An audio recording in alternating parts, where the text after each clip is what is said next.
የሚገርመው ከበረከቶች ሁሉ የእግዚአብሔር በረከት ምን እንደሆነ ታውቃላችሁ ወገኖቼ?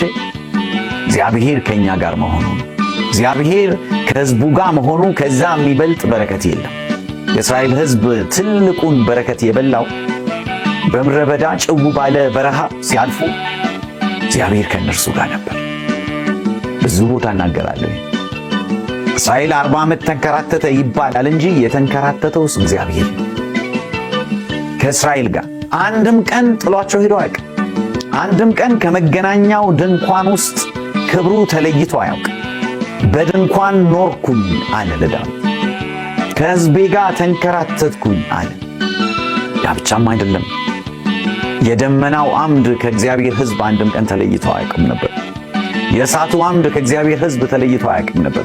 እነዚያ ደግሞ የእግዚአብሔር መገኘት ምልክቶች ናቸው። እግዚአብሔር ክብር መግለቁ፣ እግዚአብሔር ለሕዝቡ የሚሰጠው በረከት ከሕዝቡ ጋር መሆኑ